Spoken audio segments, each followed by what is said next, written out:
Well, friends, good evening. Good evening. I'm Drew Willard, the pastor of United Church of Christ in the Villages, and your storyteller this evening. And it's nice to play the home team. I visited 5 UCC churches last week, and each church was a different experience, and I found that I gained stories. I gained stories as well as I had stories to share. First of all, little business here. We need to make sure any of your electronics be silenced. Let's go ahead and do that. I found that when that would happen, somebody would get a phone call, and they forgot to do that. We'd pause and look to see if there was a message. Anyway, so that's a good thing to take that down.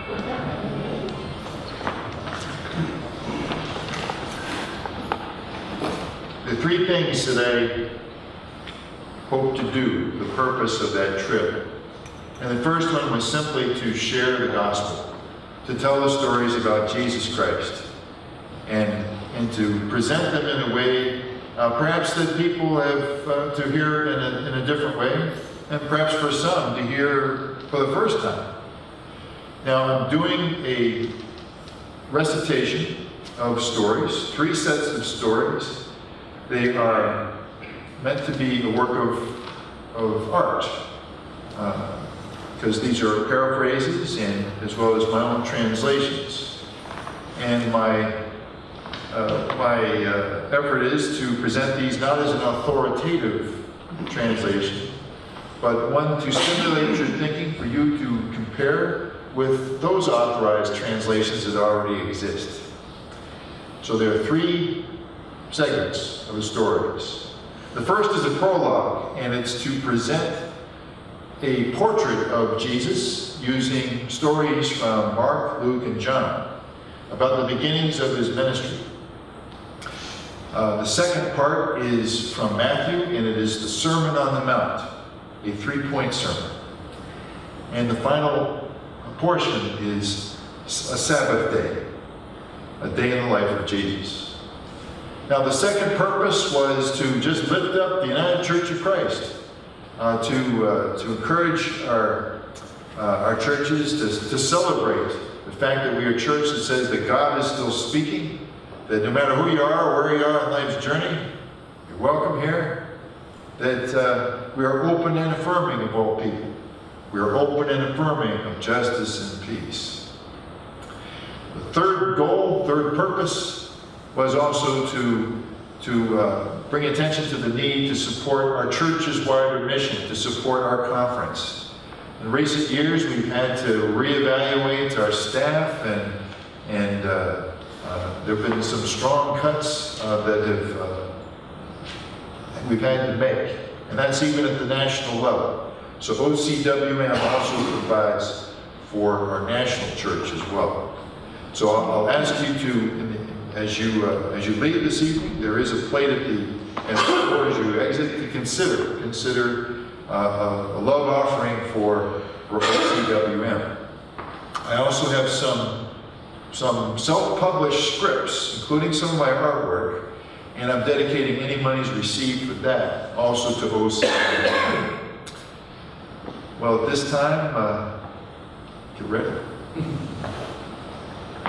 And the storyteller said that when you tell a story, you should make a sacred space. Because when someone has taken the time to learn a story, it comes from a sacred space inside of them. It should be received in the same way.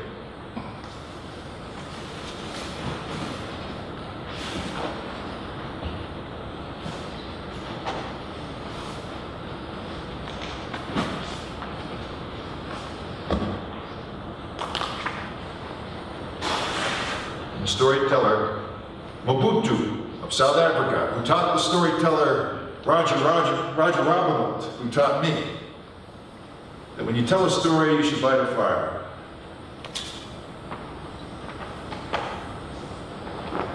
Hope that the meaning of your story will burn itself into the hearts of your listeners.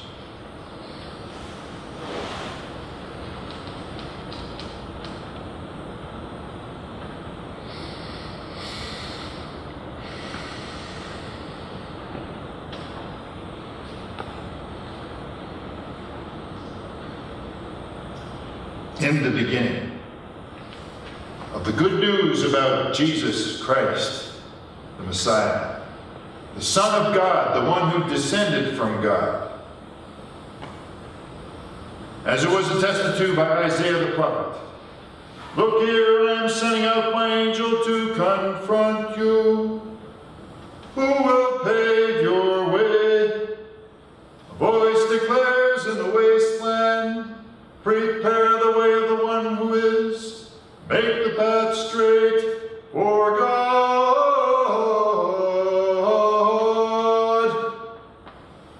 John the Baptist appeared in the wasteland, and he announced a baptism for the changing of one's heart and mind in order to forgive, as well as be forgiven of sins. And people journeyed out to him from the whole region of Judea, especially from Jerusalem.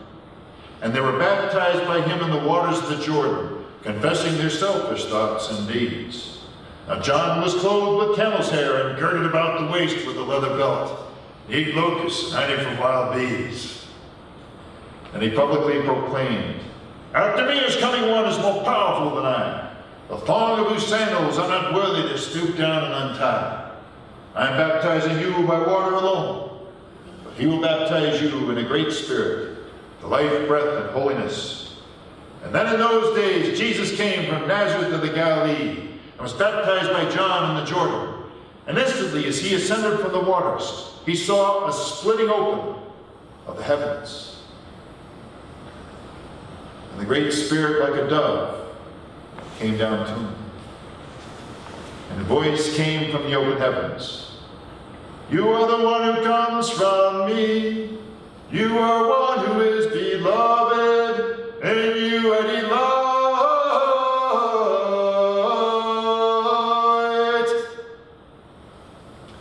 Right then, Jesus turned back from the Jordan and was urged on by the great Spirit into the wasteland of being tempted by one's own worst enemy.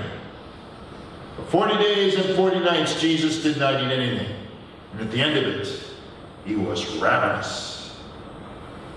And the enemy said to him, "If you are a son of God, speak to such as that stone so that it becomes bread." But Jesus answered, "It is because of such as this that it is written, humanity does not live by bread alone, but by every word that God is still speaking."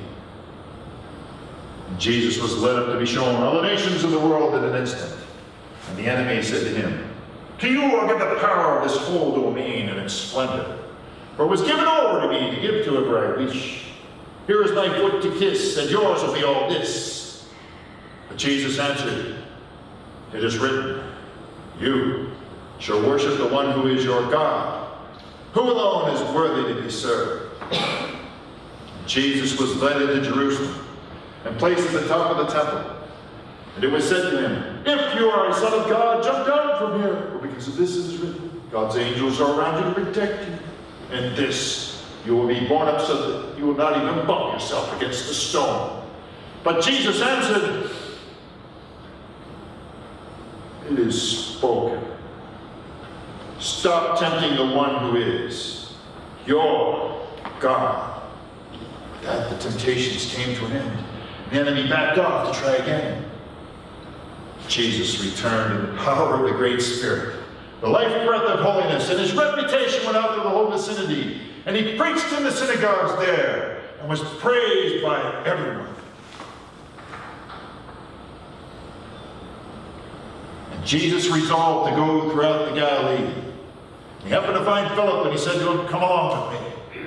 Now Philip was from Bethsaida, the hometown of Andrew and Peter the Rock, who is sometimes called Rocky. Philip happened to find Nathanael, and he said to him, "The one who Moses wrote about the law, the prophets and their writings, we have stumbled upon him, Jesus Josephson from Nazareth." Nathanael said, "Nazareth? Can anything worthwhile come from there?" Philip said to him, "Come see for yourself."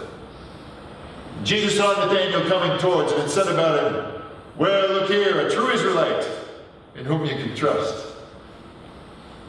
Nathanael said, Now, how would someone like you know anything about me?" Jesus answered, "Before Philip called for you, you were under the fig tree. I saw you." Whatever it was that happened under the fig tree must have been some crisis of loyalty and truth, because Nathanael answered him, "Oh, Rabbi, you're the Son of God. You're a king. You're an Israelite like one of us." And Jesus said, "Because I said I saw you under a fig tree, you trust me? You will see greater things than this. I tell you the truth. You will see the heavens having been opened, and the angels of God ascend and descend in the presence of the Son of Man, the true heir of humanity." Baby, you ain't seen nothing yet.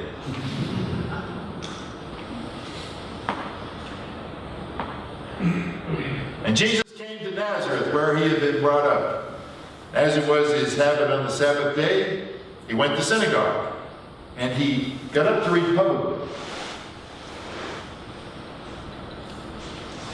And he was given the scroll of the prophet Isaiah, and unrolling the book, he happened to find the place where it is written, "The Spirit of the one who is God rests upon me, to anoint me to preach good news to poor people. I am sent to proclaim amnesty for captive people, and the recovery of insight to proud blind people. I am sent to heal in order to forgive, to proclaim a year of reconciliation with the one who is God." And rolling up the scroll to give back to the attendant, Jesus sat down.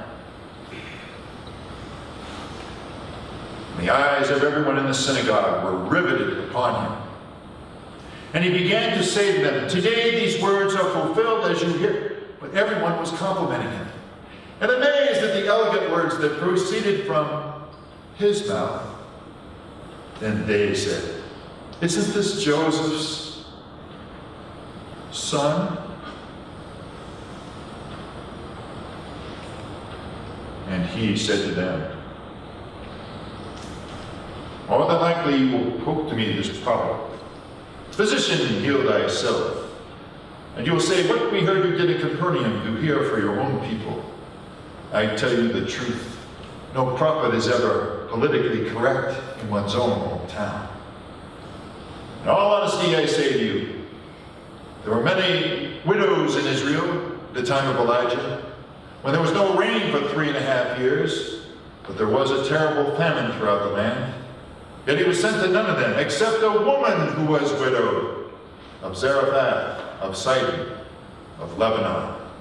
And there were many lepers in Israel at the time of Elisha the prophet, but none of them was healed except Naaman of Syria. All who heard this were outraged.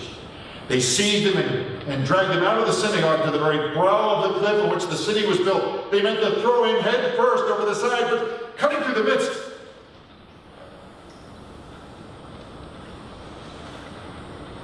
Jesus got away.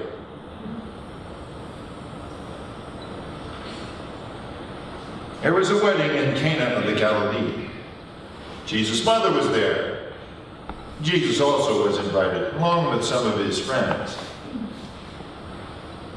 When they ran out of wine, his mother said to him, "They are out of wine." Jesus said to her, "Oh, woman, mother, what do you want me to do about it? Doesn't seem to be the time for me to do this sort of thing." His mother said to the servants there, "Whatever he says to you, do it." Now, 6 carved stone jars were standing nearby, used for the Jewish rites of purification, each holding between 20 or 30 gallons. Jesus said to the servants, "Fill the jars with water." So they filled them up. And he said, "Now draw some out and take it to the master of ceremonies." So they did it. When the master of ceremonies tasted the water, now supposedly changed to wine, did not know where it came from, for the servants who drew the water knew. The master of ceremonies sent for the bridegroom, and he said, most people serve the good wine first, and after everyone is drinking a lot, then the cheap stuff. But you are only just now starting to serve the best one. Jesus performed his first symbolic act in Cana of the Galilee and demonstrated his glorious sense of humor. And his friends were likewise transformed into disciples. And Jesus returned to Capernaum after a couple of days. And when it was reported that he was at home, so many people were gathered there that it was not possible to get through the door. He was preaching the word of God, the way to live, to them. Then they came, 4 people carrying a paralyzed person. And when they could not reach Jesus through the crowd, they climbed up on the roof. And when they had dug down and torn open a hole big enough, they let down the stretcher on which this paralyzed person lay. And when Jesus saw their faith, he said to the paralyzed person, my dear, your sins are forgiven. Now, some of those religious experts were sitting there, disputing like this with each other. What is this? This is blasphemy. Who can forgive sins, if not God alone? Right then, Jesus knew that they were debating about this with each other. And he said to them, why do these questions arise in your hearts? Which is easier to say to a paralyzed person, your sins are forgiven? Or maybe get up and walk. So that you may know that the Son of Man, the true heir of humanity, has the authority on earth to forgive sins, he said to that paralyzed person, I'm telling you to get up, pick up your stretcher, and go on home. And that person got up, picked up the stretcher, and practically danced out the front door. So that they were astonished, and they said, praise God, we never seen anything like this. Praise God.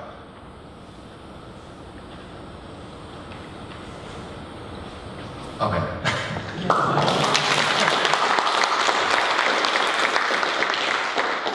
That's a series of stories, some dating back to the very first ones I learned.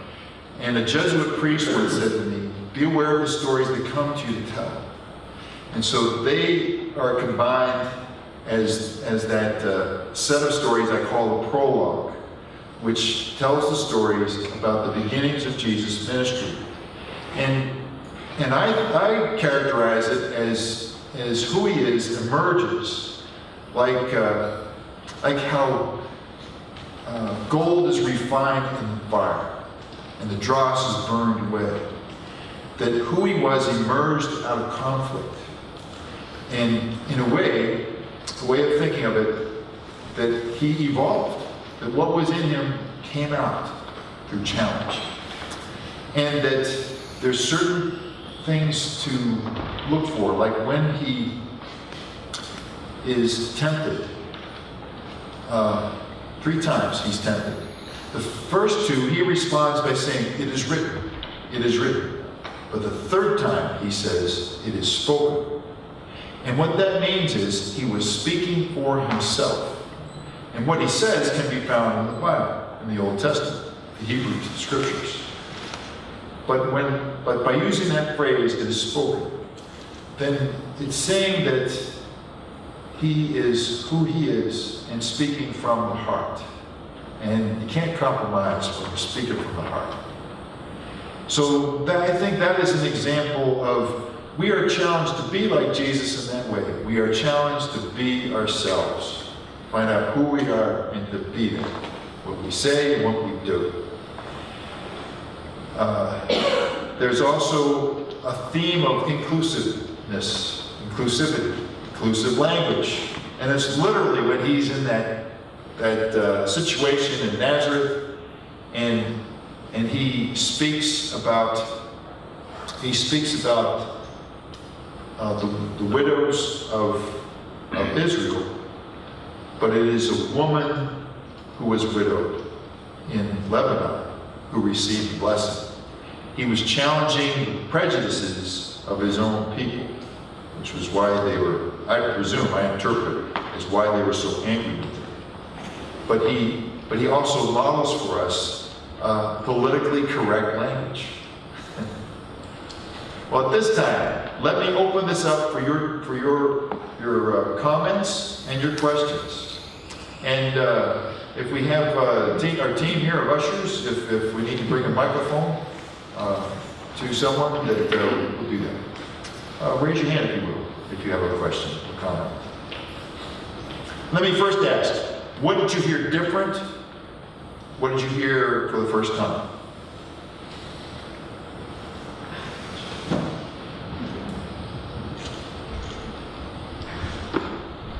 You mean this is the way it always is?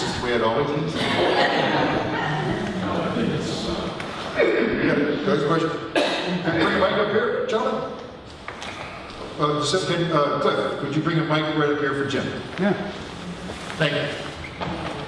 And get your exercise today. That's the thought. I didn't see a hand go. I think it's not so much that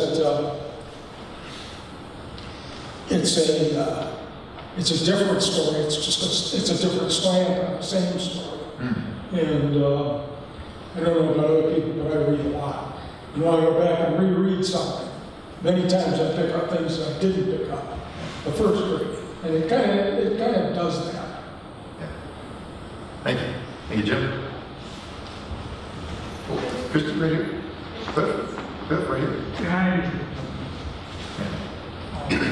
The one thing that I noticed, I tried first, I closed my eyes and was just listening to your voice, and that was very powerful, but then I knew I saw you put on the clothes. Actually, I got more from your presentation and everything, it kind of added to it, so I know, open your eyes, watch them. But very well done, very interesting, and I like the theatrics of it. Thank you. Thank you. Oh, right here. Pat. I don't know exactly what I want to say other than, wow, the presentation just, I won't forget it. I mean, to read it is one thing, but see it acted out with such emotion, with such, I don't know, the presentation was just something I'll never forget. It was incredible. I don't think I've ever experienced like that. Being a previous Catholic, I've never, I just think you did a wonderful job. Thank you. You know, sometimes we just have to let the stories speak for themselves. I mean, there is an emotional truth that is written into these stories. They work. There's a psychology to it. Jeff. Thank you.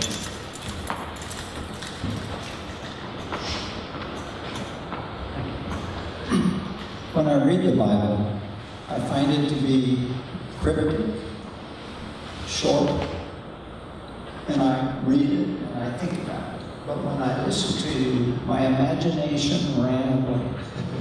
And I never feel that when I just read the scriptures. I don't read them unmasked. That was very nice, thank you. Thank you.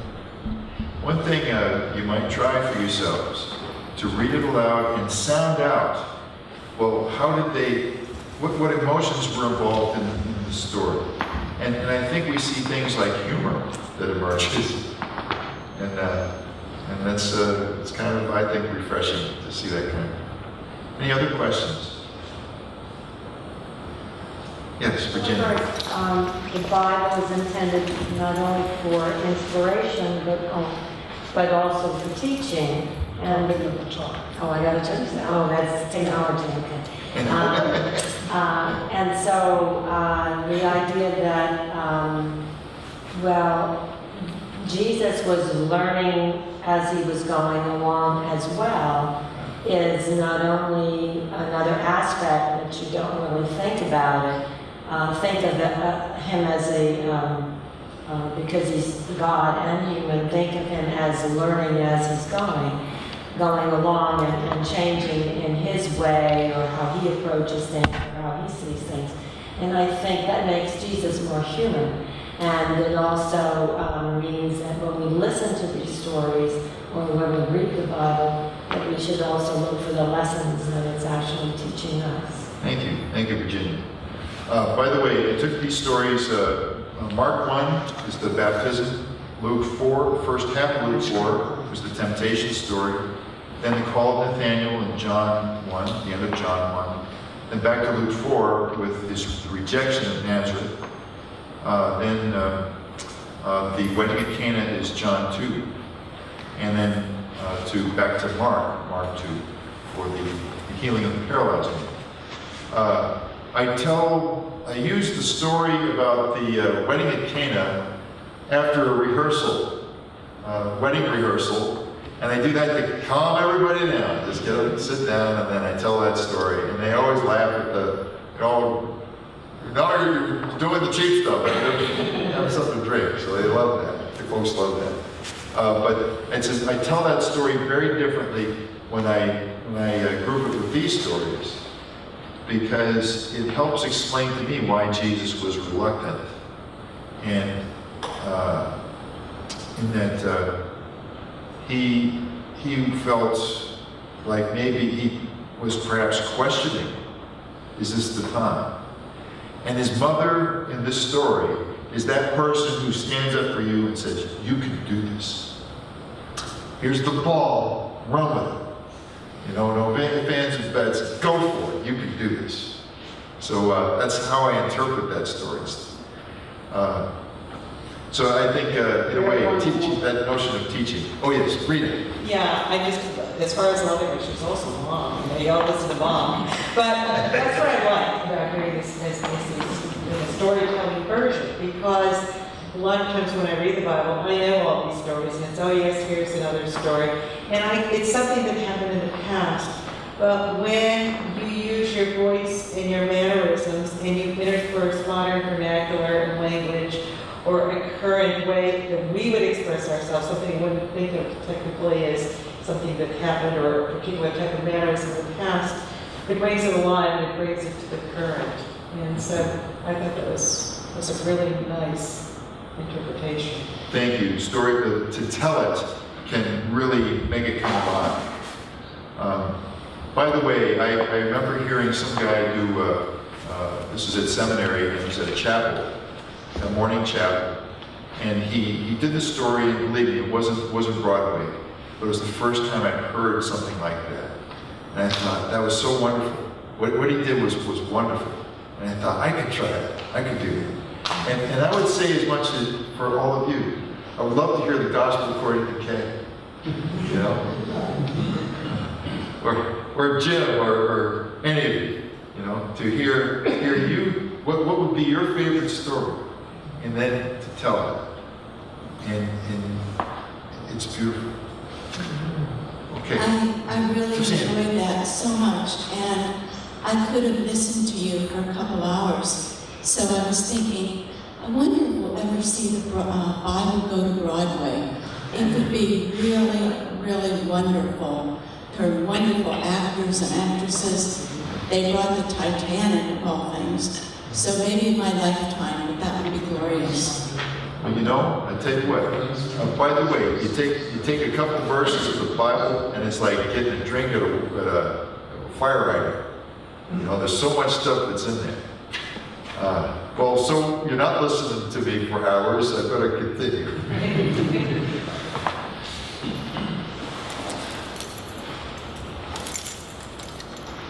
Jesus saw the crowds, he went up the mountain.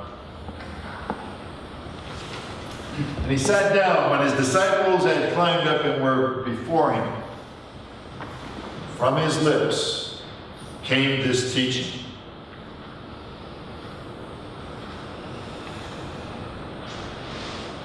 To be honored are those who are challenged by poverty and disability, for theirs is the beloved community of heaven. To be honored are those who suffer, for they shall be healed. To be honored are those who are humbled, for they shall win it all in the end. To be honored are those who hunger and thirst for justice, for they shall be satisfied. To be honored are those who are merciful, for they themselves shall receive mercy. To Be honored are those who are pure in intention, for they shall see God in action.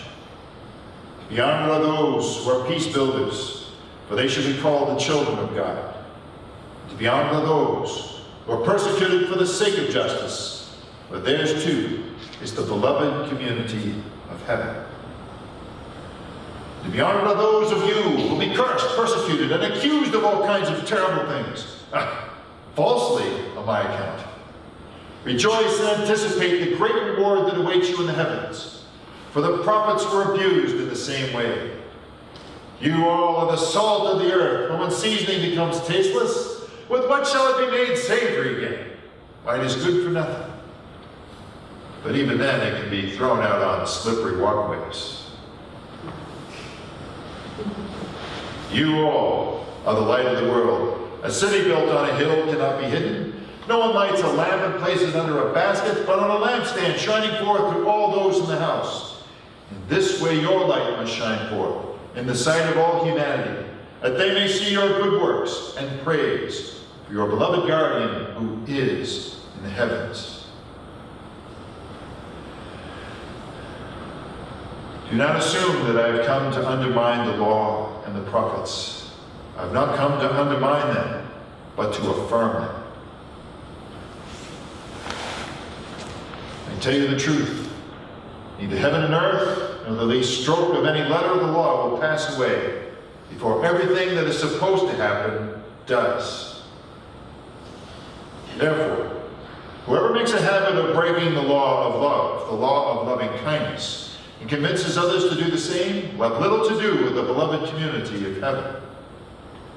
But whoever practices, as well as preaches, the law of loving kindness, will be considered a giant in that beloved community of heaven. For I tell you, unless your righteousness exceeds the literal interpretations of the Pharisees, you will not even enter the beloved community of heaven.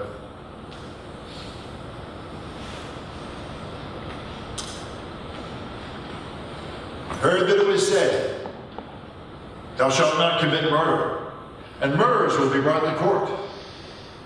But I say to you, anyone who festers with anger against someone will be brought to court.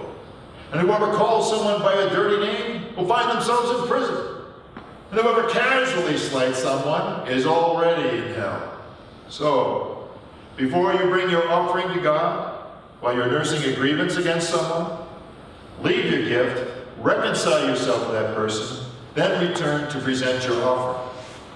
If you find yourself in a business dispute, be on good terms with your antagonist.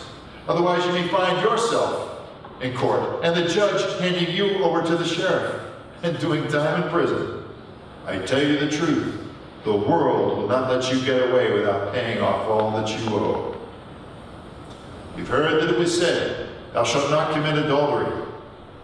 But I say to you, anyone who looks at someone else with lust has already committed adultery against that person in one's heart.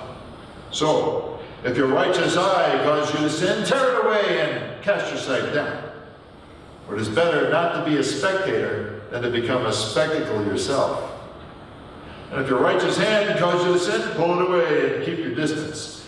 For it is better to keep your hands to yourself than for others to seize you. And it has been said, whoever divorces his wife, let him be authorized to do so. But I say to you, any man who divorces his wife, except for sexual disloyalty, puts that woman at risk in society, for there's unfair social pressure against the divorced woman in this world. Again, you've heard that it was said to the ancient ones, thou shalt not break thy word, and thou shalt keep thy pledge to the Lord.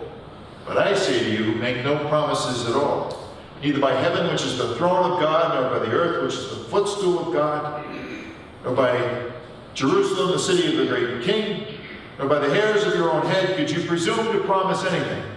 For it's not you in the first place who could turn even a black hair white, but say yes or no about what you did do. For beyond this, it is just quibbling. You've heard that it was said, an eye for an eye and a tooth for a tooth. But I say to you, don't hit your abuser back. With violence, that is. If someone were to backhand the right side of your face, turn so that it have to strike the left side and risk being guilty of assault. If someone were to sue you for the shirt off your back, embarrass them with your nakedness by offering up your cloak as well. And if a Roman soldier forced you to carry his pack for a mile, go 2 miles and make a friend. Anytime someone asks you to give them something or to borrow something, don't turn your back on them. You've heard that it was said, thou shalt love thy neighbor and thou shalt hate thy enemy. But I say to you, love your enemies and pray for those who mistreat you, so that you may become children of your heavenly guardian. For God has made the sun to shine upon the evil and the good, the rain to fall upon the just and the unjust. If you love only those who love you, isn't that its own reward? Even thieves and traitors do this. And if you welcome only those who are like you, what's noble about that? Yet isn't that what extremists do? But perfect yourself in this way, by practicing God's perfect way of loving kindness. Now, don't let your righteousness just be for show to win favor with others. Otherwise, you'll have no reward from your heavenly guardian. Therefore, don't toot your own horn when you make your offering to win, like the hypocrites do, to get attention in the synagogues and public places. I tell you the truth, they already have their reward. Instead, make your donation so that your left side doesn't interfere with what your right side is doing. Though you make a donation anonymously, your heavenly guardian will know and reward you. And when you pray, don't be like those hypocrites who love to make a big show of their prayers in the synagogues and the public places. I tell you the truth, they already have their reward. But you can pray, even if you enter an empty room and shut the door. So pray in solitude, for your heavenly guardian will see and reward you. And when you pray, don't be like those hypocrites who babble on and think their elaborate requests will be heard. Don't be like them, for your heavenly guardian already knows what you need, even before you ask. So pray like this. Guardian of us all who is in heaven, let your name be respected, let your beloved community come to be. Let your design unfold on earth as in heaven. Give us today the bread we need, and forgive us our failures as we forgive those who fail us. And do not abandon us to disaster, but rescue us from the evildoer. So now, if you forgive others' transgressions, shouldn't your heavenly guardian forgive you? It follows that if you do not forgive others, neither will your heavenly guardian forgive your transgressions. And when you fast, don't be like those gloomy hypocrites who grimace to make a big show of their piety. That they do this to get attention in the synagogues and public places. I tell you the truth, they already have their reward. But when you are fasting, anoint your hair and wash your face, so no one can tell you are fasting, except your heavenly guardian who knows in secret. And your beloved guardian who sees you even in your hiding place will reward you. Now, don't assume you can hide your treasures on earth, where moth and rust destroy and thieves can break in and steal. But store your treasures in heaven, where moth and rust and thief cannot touch them. For where your heart is, that is where your treasure will be. The eye illuminates one's physical self. So if your eye is healthy, your appearance will shine. But if your eye is focused on evil, your outlook will be grim. And when gloom informs you instead of light, how sinister will that gloom be? You're not able to serve two bosses, for you'll hate one and love the other, or stand behind one yet despise the other. You can't serve both God and greed. Therefore, don't be anxious about life, about whether you shall eat or drink or have clothes to wear. Isn't life more than concerns about food and clothing? Do you see the birds of the sky? They neither sow nor reap nor gather food into barns, that your heavenly guardian feeds them? Aren't you more significant than little birds? And can any of you extend your life any longer by worrying about it? Now, why would you fret about clothes? Think of flowers growing in a field. They don't spin and weave, yet not even Solomon was arrayed as magnificently as they are. And if God has adorned such wildflowers, which are growing in a field today and tomorrow are thrown into an oven, will not God more grandly adorn you, O ye of little faith? Therefore, don't be anxious about life, asking, what shall we eat, and what shall we drink, and what shall we wear? Aren't these the things materialists strive for? Don't you think your heavenly guardian knows that you need these things? First, search for the kingdom of the beloved community, the righteous ways of God. All these things will take care of themselves. So don't worry about tomorrow, for tomorrow will have its own concerns. Today has challenges enough. Don't judge if you don't want to be judged. For the scrutiny with which you scrutinize others will be used to scrutinize you. The maneuver you give will be the same you get. Now, why would you notice a speck in someone else's eye, but ignore the log in your own eye? You hypocrite, take the log away so that you can see clearly enough to help someone else. But don't give sacred things to hyenas. Don't trust your treasures to swine, for they will trample them in the mud and break your heart. Ask and you will receive, seek and you will find, knock and the way will open up for you. For everyone who asks will receive, everyone who seeks will find, everyone who knocks will find their way. If your children were to ask you for a loaf of bread, would you give them a stone instead?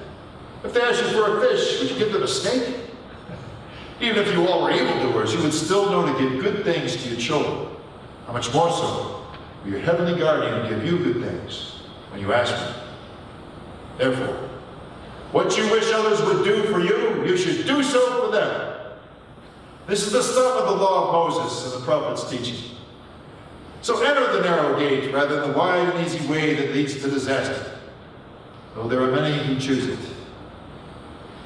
Boy, how narrow the gate and difficult the road that leads to authentic life, and how few find it. Beware of false prophets who come to you in sheep's clothing, but inside are ravenous wolves. You will know them by the outcomes they produce. Don't get grapes from thorns and thistles. Likewise, you expect tasty fruit from an apple tree and nasty fruit from a crabapple tree. A healthy tree does not produce rotten fruit, and a rotten tree does not produce healthy fruit. And any tree that does not produce healthy fruit will be cut down and thrown into the fire. You will know them by the harvest they produce. Not everyone who says to me, Lord, Lord, will enter the beloved community of heaven.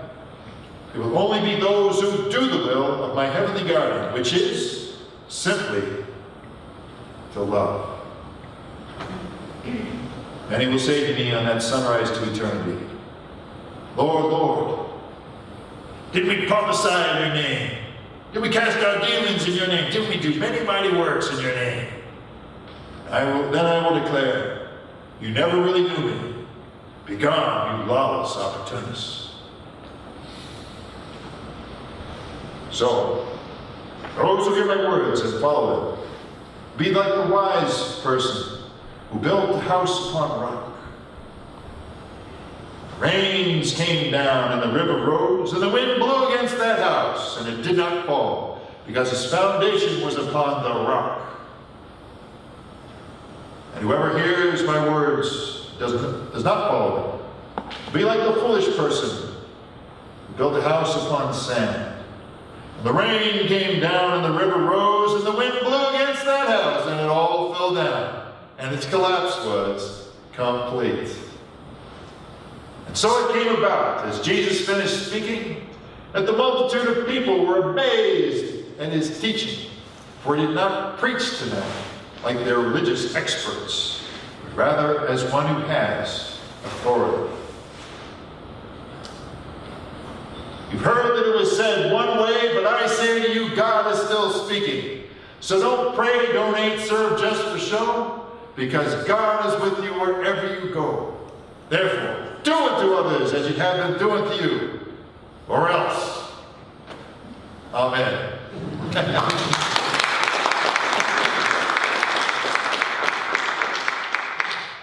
Okay, I gave you a summary there, 3 points, 3-point sermon. And it begins with the Beatitudes. Do you see that that's kind of a cycle? At some point we're among those who are poor in the spirit, who are suffering, or hungry for justice, or empowered to show mercy, and then sometimes right back to being persecuted. But that's there's a cycle there, and Jesus was preparing people for understanding.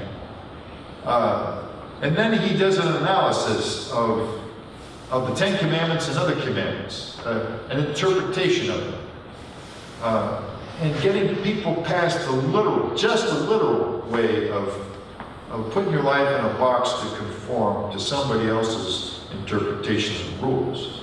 Rather, he's saying, take it to the next step. What's the loving thing to do? The law of love, the law of loving kindness. The second phase was talking about our relationship with God and how we express that through how we donate, how we pray, how we work, fasting or working, serving God. And that we are in relationship with a living God. And don't just do these things for show. Believe that there is a God who's at the other end listening for your prayers, anticipates what's happening to you in your life. And the third section dealt with the golden rule, but also that there were consequences. What are some things that you heard new? What ways for the first time? Or different way? Different, and then what was new?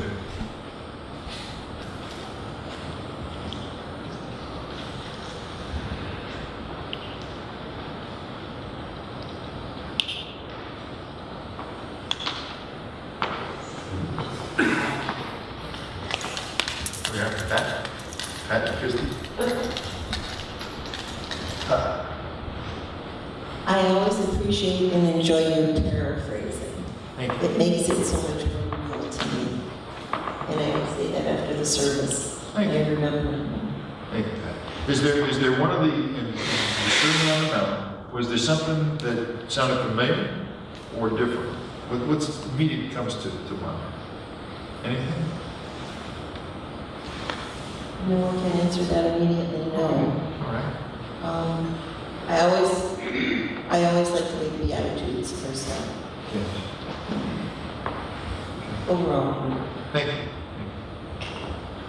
I really enjoyed, I believe you did the Our Father, which is my favorite prayer, and your interpretation was very inspiring. I wish it was always said like that because it was on such a human level. Thank you. And the other thing that just reaffirmed to me, for me, like I was born with thin skin, very peaceful and loving, non-confrontational, and I've been called a doormat through my life. And I know it inspired me again to know that the peaceful, loving way to be, no matter what the strong people do, and I get corporate jobs and this and that, and they all tell you you're a man, you have to be strong and backbone, and I'm glad I've always stuck to my guns, and that just reaffirmed love and peace is the way. Thank you. Thank you for that. Yes, Jesus affirms a non-violent approach, but not necessarily. I need a hand over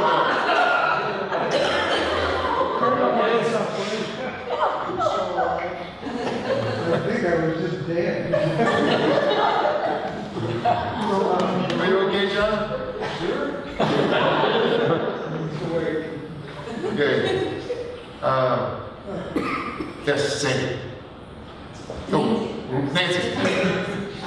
I remember that Marcus Borg said that you have to take the Bible in the context, and that you have to remember who Jesus is talking to. He's talking to a lot of people who are illiterate. Yes. And so he uses the metaphors to make them understand, instead of just saying, don't do that. Instead of preaching through them, he was using metaphors so that they could, oh yeah, maybe that's right. And I thought that was excellent, an excellent way to communicate with people who are illiterate. Yes. And that will be evident in the next set of stories. That's illustrated with what Nancy, specifically what Nancy said. A sermon that is bankable. I call it bankable. It's not hell and brimstone. It's something I can try to work through, to be a better person. And listening to that, it's very inspirational. It seems very simple. It's not. Turn the other cheek and all. But it's something to strive for. And it's great to hear that. And listening to you makes me again think, I can be better. Maybe I don't end up better this week, but I can keep trying. Thank you, Zane. Thank you. Virginia? Well, the second presentation was different in that, to me, it was if you were the father and the child was sitting on your lap and you were saying lovingly the things you wanted the child to hear and understand, and I wanted you to stop while he was talking and saying, well, let's talk about it, because everything you said on the mountain, Sermon on the Mount, was just meaningful to me, and so it would be hard to say one thing more than another, but I just got the sense that it was a different feeling than the first part where you were describing in the prologue the nature of Jesus. This time was much more personal and personal contact with me. Yes. So he's teaching. He wants people simply to listen. So but that was one aspect of him, that he was a great teacher. And so we have a sample of what that must have been like. And some things I'm sure, like Martin Luther King apparently said that there are 3 sermons that every pastor has. He just keeps retelling those 3 sermons, in different ways. So that he probably repeated many of the things that we have recorded, and that's what people remember. Yeah, Dale? Oh, I'm sorry. We need to go. All right. Just a thought. When the New Testament was written, it was a day of the theater. There were theaters in every large or even medium-sized city in those days. The New Testament, as far as we know, was written in Greek. And these plays were written in Greek and were presented at these various theaters. The population was used to going to the theater. And it occurs to me that much of the New Testament was written along lines that could easily be presented in a theater. And your presentation today reminded me of that. As far as I can tell, the New Testament is divided broadly between the script or the stories and the various sayings. And each one of those are appropriate in a context that would be a very good presentation in a theater. Thank you, Dale. Yeah, it works. It's good theater. Yes, thank you. Was there another question or comment? Okay. This next section is a day in the life of Jesus, which happens to be a Sabbath day.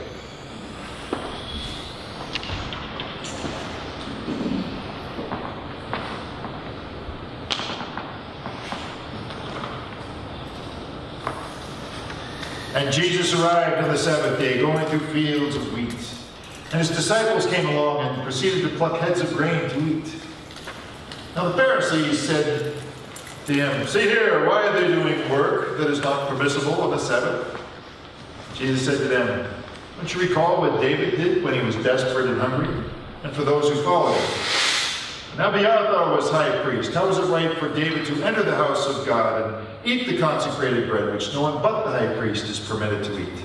Yet he ate it, as well as those who followed him.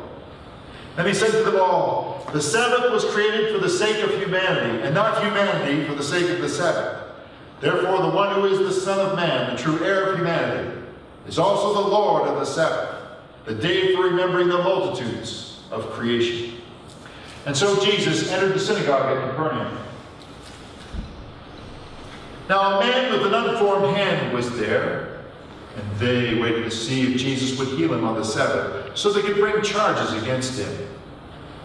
Jesus said to the man with the unformed hand, "Stand in our midst." Then he said to them all, "Is it permissible on the Sabbath to do something nice or to do something evil, to save a life or take one?" But they festered in silence. And he looked around at them, bitterly grieved at the intransigent hardness of their hearts. He said to the man, "Stretch out your hand." And so he stretched it out, and his hand was regenerated. And immediately the Pharisees went out to consult with the bureaucrat Herodians and work on how they would destroy Jesus. And Jesus walked over to the Galilean Sea with his disciples and a huge crowd. They'd come from Galilee and Judea, from Jerusalem and Idumea, from beyond the Jordan and the region around Tyre and Sidon. There were a multitude of many people who had come just because they'd heard about what Jesus had been doing. And Jesus said to his friends, "Set a boat aside for me to get into, so that the crowd doesn't crush me." Many people had come to be healed. He was able to relieve a great deal of suffering. Then, a man with an evil spirit was healed by Jesus. Falling down and shrieking as it was uprooted, "You are the Son of God!" But Jesus firmly reprimanded any such spirit from announcing what he was doing. Jesus climbed up a hill. And he called for some of them to approach. There he formed a group of 12, whom he appointed as missionaries, so that as his companions he would send them out to preach with the power to cast out devils. Thus Jesus created the 12 and laid his hands upon them, naming them: Simon Peter, thou rock; James Zebedee and his brother John, surnamed Thunder and Lightning. There was Andrew and Philip and Bartholomew, Matthew and Thomas and Jacob Alphaeus, Thaddeus and Simon the Patriot, and Judas the Dagger, who would eventually betray Jesus. And they came back to his mother's house. But there was such a throng gathered there they couldn't get in for lunch. Meanwhile, Mary and Jesus' siblings heard a terrible commotion. And they went outside to restrain Jesus because it sounded like he was going out of his mind with rage. The religious experts from Jerusalem taunted Jesus, saying, "It is by the Lord of the flies and the chief of the devils that you cast out demons." And Jesus countered them with parables. How would Satan cast itself out? Like a throne divided, would it not collapse? Like a house divided, would it not fall down? Thus Satan divided will end with a crash. But no one enters a bully's house, his goods to take, yet first his bully bound I'll make, and then the goods go free. And this is not for their sake. Then they said, "It is he who has the evil spirit." And because of this, Jesus was furious. And he said, all the sins and curses committed by humanity will be forgiven. But misrepresenting good by calling it evil is to be blind to the spirit of what is good. That cannot be undone by anyone except oneself. By this time, Jesus' mother and family had arrived, and they were calling out for him to stop, but they couldn't reach him through the crowd. And someone said, "Look over there. Your mother and your brothers and sisters are waiting for you." And Jesus said, "Who are my mother and my brothers and sisters?" And looking around at those gathered about, he said, "Here are my mother and my brothers and sisters. Anyone who does the will of God, which is simply to love, is my mother, my brother, my sister."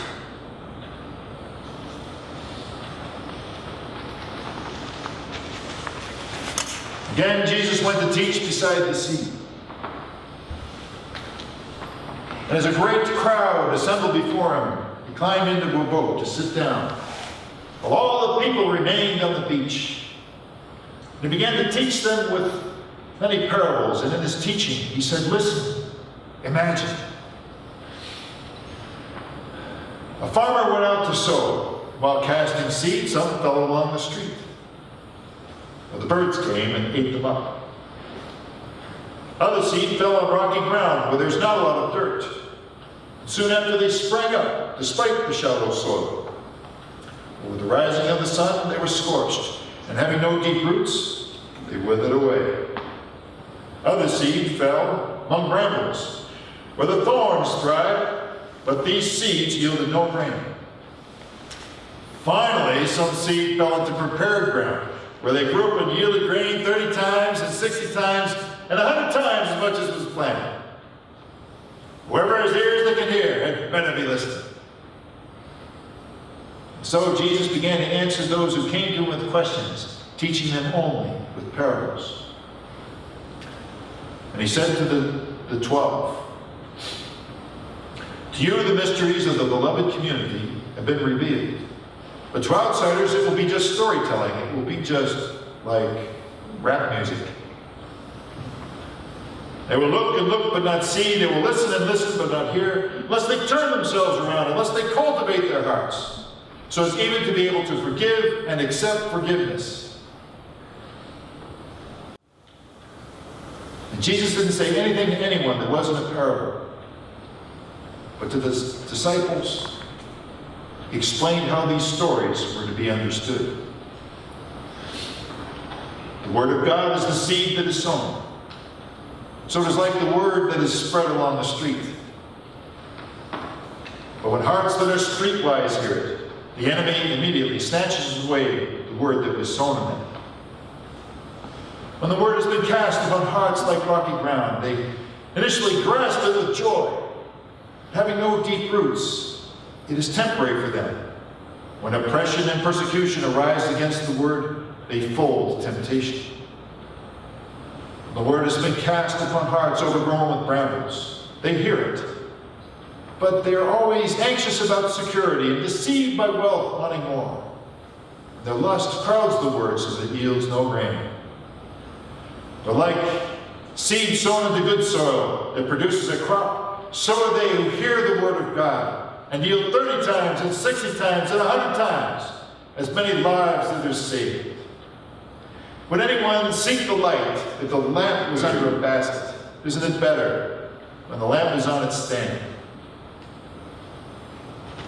Even though things are hidden, they will be revealed.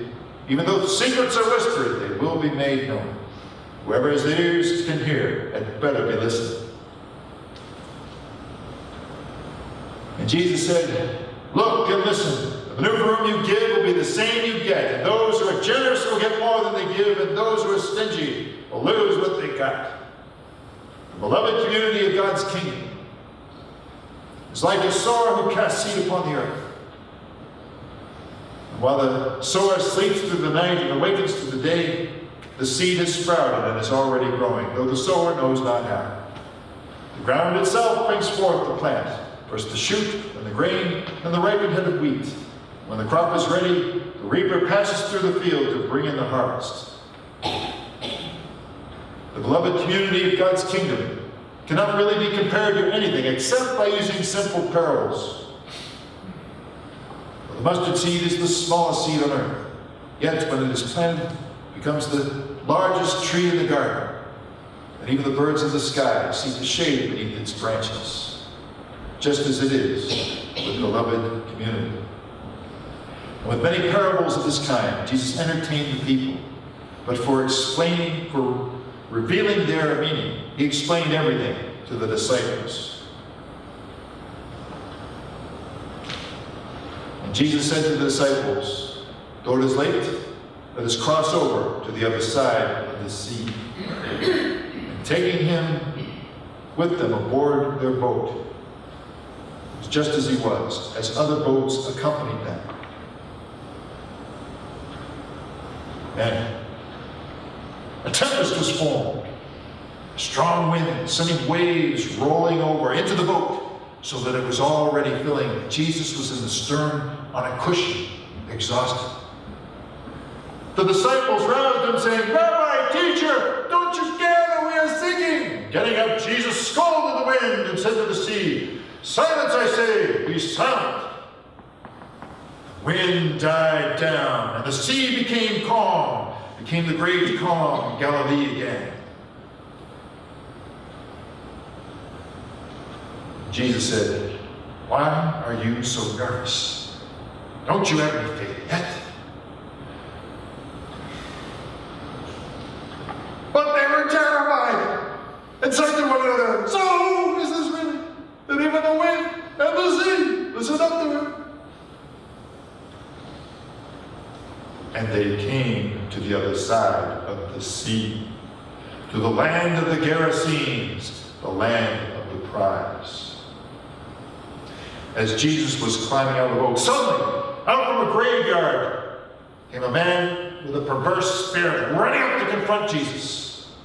This was someone who lived in the graveyard. Chains couldn't hold him back anymore, nor was there anyone who could. Despite being frequently shackled, the chains would give way, and he would tear them apart from his feet, and no one was strong enough to subdue him. Night and day, in the tombs among the hills, he would howl, hurt himself with rocks. And he saw Jesus from a distance and charged towards him. Jesus said, "You evil spirit, come out of the man." He collapsed at Jesus' feet, whimpering. "What are you going to do to me, Jesus, Son of the highest God? I beg you, do not torture me." Jesus questioned him, "What is your name?" He said, "My name is Division, for we are an army." And he implored him urgently, "Don't send us out of this region." Now a huge herd of pigs was rooting about nearby, and he said, "Send us to the pigs so that we can enter them." But Jesus sent them out, and they came out to go into the pigs. This huge herd of pigs rushed headlong down the steep cliff into the sea. About 2,000 of them were drowned in the waters. The swineherds fled from there and told everyone in the town and the countryside, so all the people came out to look at what had happened. And as they approached Jesus, they saw the man who had been possessed by demons, sitting clothed and coherent. The division was gone. But they became suspicious. Then the swineherds recounted what they had seen happen with the man who had been demon-possessed and the pigs. So the people appealed to Jesus to leave their land. Jesus, as he was getting ready to get in the boat, the man who had been possessed with demons came to him and said, "Let me just be with you." Jesus said to him, "Go home to your loved ones. Tell them how much the one who is God has done for you, how God has had mercy upon you."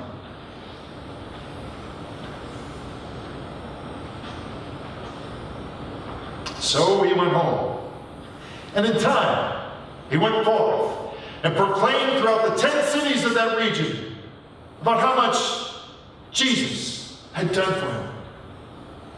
And everyone everywhere was surprised with joy.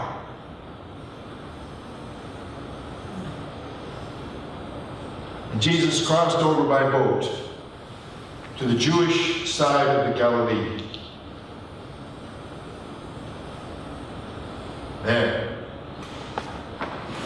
on the shore, was a huge crowd waiting for him. And the moderator of the Capernaum synagogue named Jairus was coming towards him. Now look here. Jairus knelt down before Jesus and implored him urgently. My daughter is in the final stages of dying. Come and lay your hand upon her so that she may be healed and live. Jesus went with him, and this huge crowd accompanied them and closed in around him. Now among them was a woman with a chronic menstrual condition.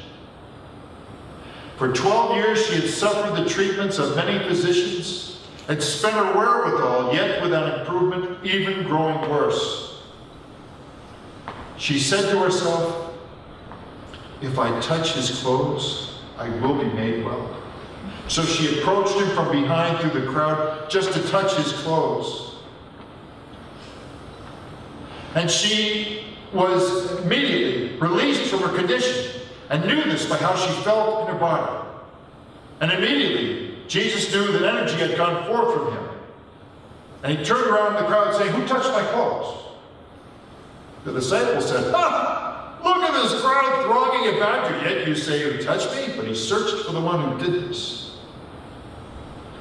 The woman was frightened because she knew what had happened within her. And she knelt down and told the whole truth. And Jesus said to her, oh, my dear, my daughter, your faith has given you the opportunity for healing. Go in peace, and may you be spared from your suffering. While Jesus was still speaking, someone came up to the moderator and said, your daughter has passed away. Why trouble the rabbi at this point? But ignoring this, Jesus gave a word of encouragement to the moderator. Don't be afraid. Just trust me. And he wouldn't allow anyone to go with him except Peter the rock, Jake, and Jake's brother John. And together they entered the moderator's house. And there was a clamor of many people crying out and loudly wailing. And Jesus said, why do you distress yourselves and weep? The child is not dead, only sleeping. But they ridiculed him, so he drove them all out. And he took with him the father of the child and the mother, who was already among those with Jesus. Together they went into where the child was.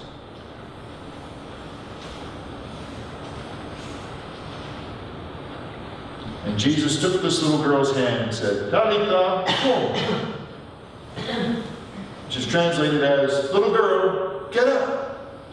And immediately she got up and she started running all around the room. And immediately they all went out of their minds with joy. So much so that Jesus was saying, don't tell anyone what you know about this. Finally he said, oi, give her something to eat. The story began with food and it ended with food. It began with conflict and ended with reconciliation.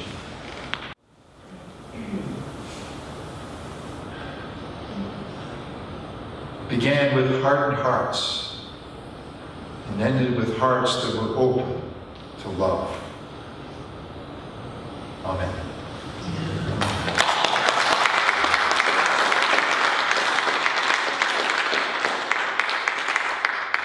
I must point out that at the very opening of this story, I said it was about the Son of Man, the true heir of humanity, is also the Lord of the Sabbath, the day for remembering the multitudes of creation.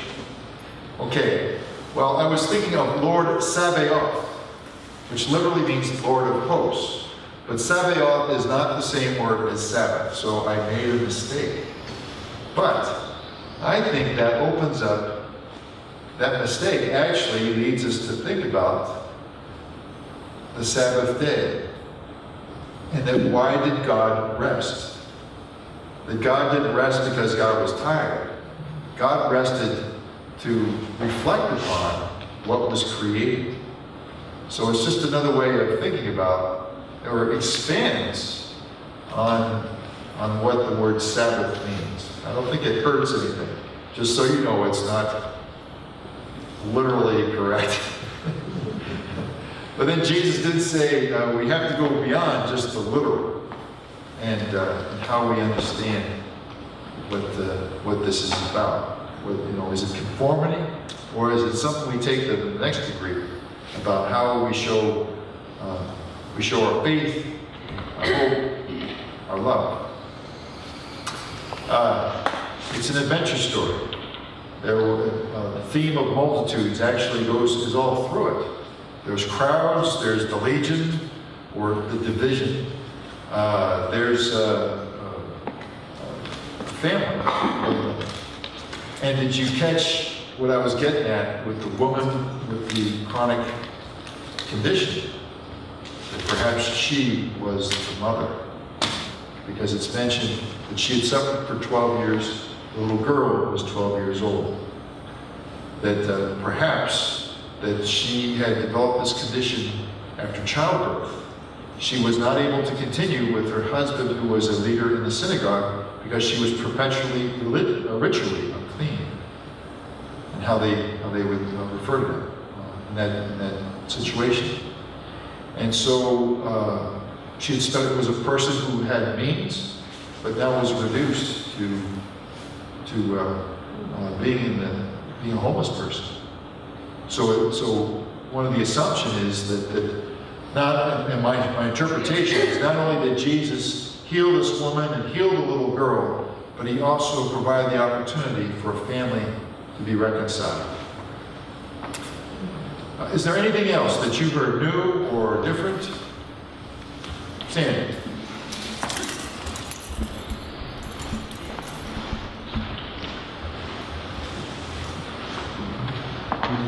Be sure not to hit John. This is just a comment, but something I've thought about in the past. And you spoke of this several times. The one part is turn the other cheek and forgiveness and all that. But yet, in many cases, Jesus is furious, and Jesus goes in where the money changers are and breaks everything up, and he's angry, and he's been angry at the Pharisees. And my own analogy is kind of like a father saying to the children, you do this, but then the father behaves in a different way.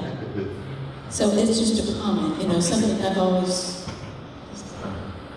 There's a little girl at the first church where I gave these stories, and she said, she made a comment that the stories allowed her to see that Jesus could be angry, but also have a sense of humor.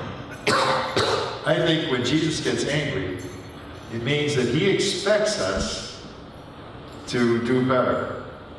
That it's not simply, well, we're sinners and there's no hope for us. No, he's holding us responsible. You can do better. That's why he gets mad. That's what I think. Does that make sense? That he has the expectation that we should do better.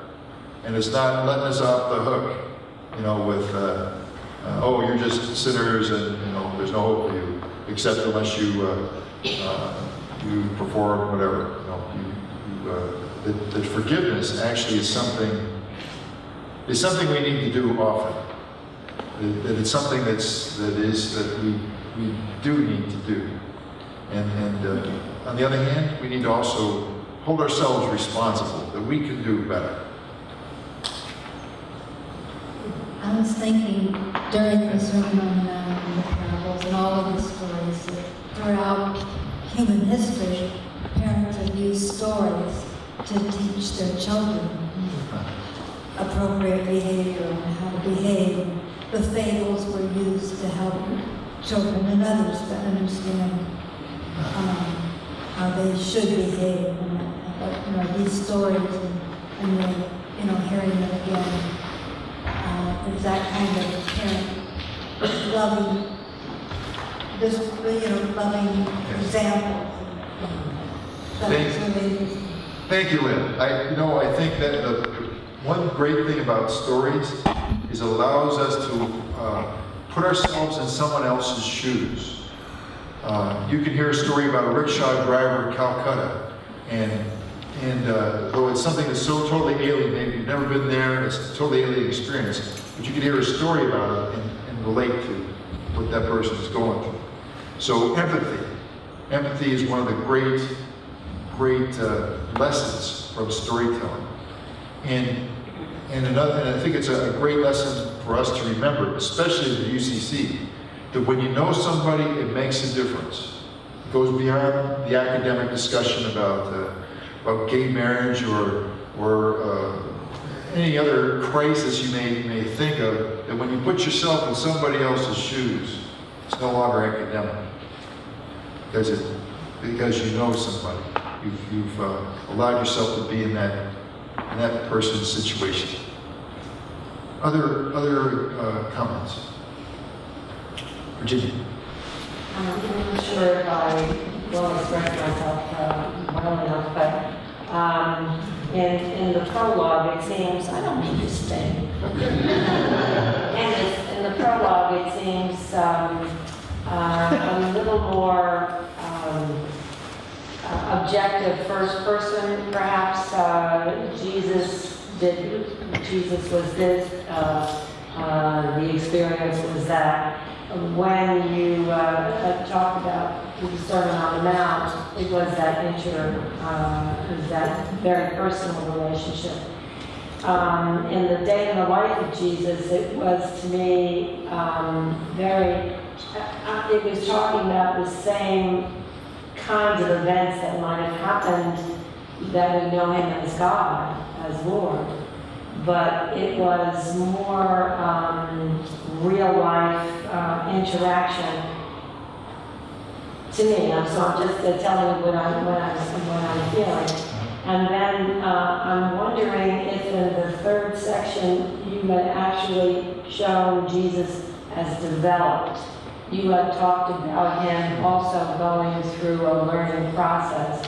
And although, I think the first part of it is very different than the third, it seems like the third part you were also getting a more rounded picture of Jesus in his other aspects, more deeper development of a relationship to him. Yes, he is at the height of his powers as a teacher, healer, and wonder worker. The next set of stories really that follow soon after this is the death of John the Baptist, which is a turning point for now. What separates him from the great philosophers, the great teachers, the great holy men in history, is that he will be the one who is sacrificed as the scapegoat to break that vicious cycle of blaming and shaming and casting out. That it's this cycle that he begins that he will deal with. The turning point when he becomes literally the Christ who will be crucified and ultimately resurrected. Yes, this is kind of like the time where he's achieved a high point, if you will, in being able to, in his teaching and in his healings.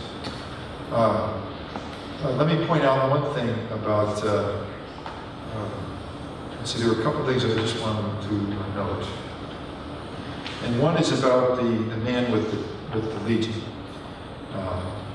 and that is René Girard, the theologian, says that there is this dynamic that is active, or a mechanism, I should say, that's active in our makeup as human beings, to want to blame somebody, to find somebody to be the reason for the problems, our social problems.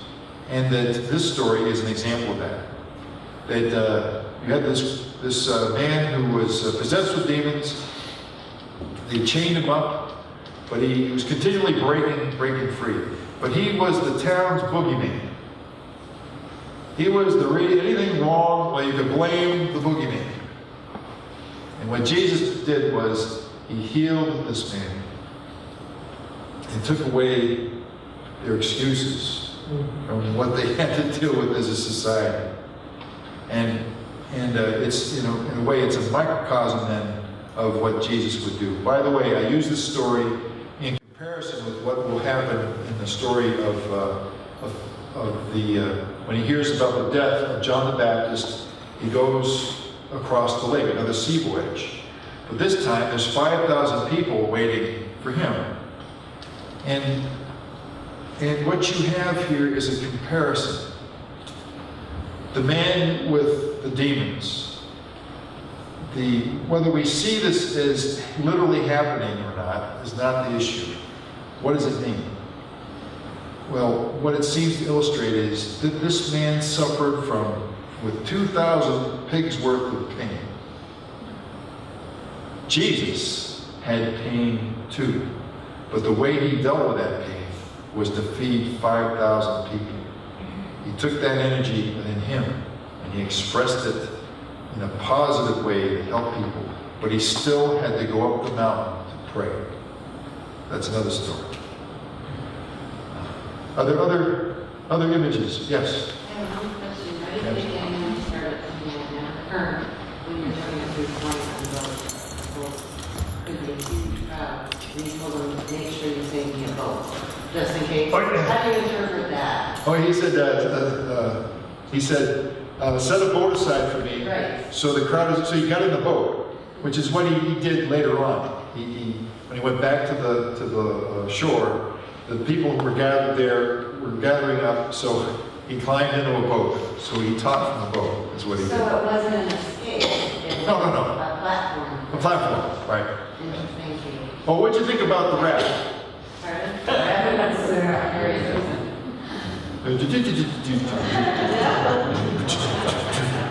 Okay, check it out. The first time I ever heard about rap, I was in the army, and a buddy of mine said, "Hey, you got to listen to this stuff."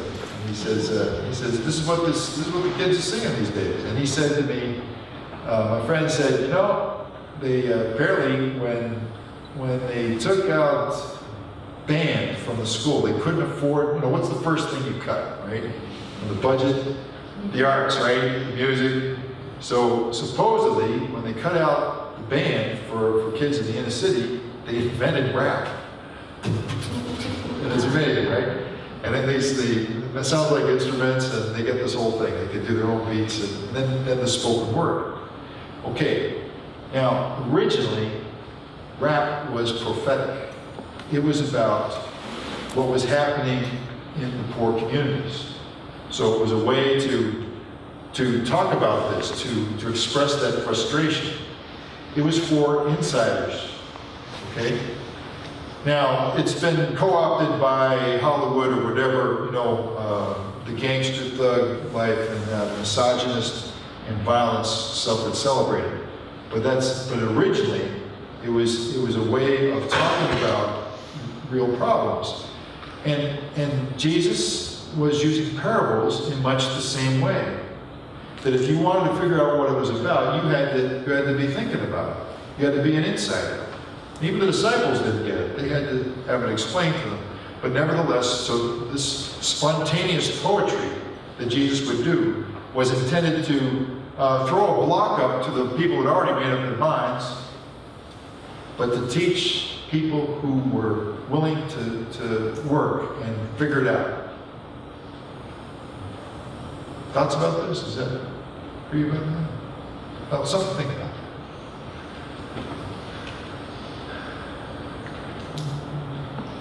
It fits right into my little,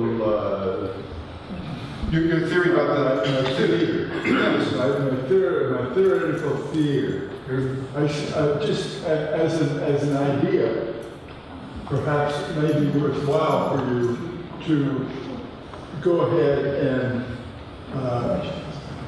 redo your presentation with parts for various actors behind you on an amphitheater stage. Okay, that's we're getting there. We're getting there. Thank you for that observation. And I think yes, in the Middle Ages they did these morality plays, and they were things that they taught people who were illiterate. The castles had carved stone imagery, stained glass windows. These are forms of storytelling. The arts can help with that. And so this is an example of that, of way of putting your feet in somebody else's shoes or sandals, as it were. Yes? Cliff did Noah's Ark, and I'll never forget it. Noah's Ark, that's right. Where's Cliff? Oh, good. Noah's Ark, Cliff. You did Noah's Ark, and people remember it. You know, you all are the envelope, okay? Pick a story. You can do this. Find a story that you love. And then sign up with Ed Johnson to do Liturgist. Friends, thank you. You've been a very patient audience, and we're actually finishing a half hour early. And I thank you for your patience, and you've been wonderful. And the storyteller said that when you tell a story, you have to make a sacred space. Because when someone has taken the time to learn a story, it comes from a sacred space inside of them. It should be received in kind. The storyteller said that when you tell a story, you should light a fire in the hope that the meaning of your story will burn itself into the hearts of your listeners. Amen.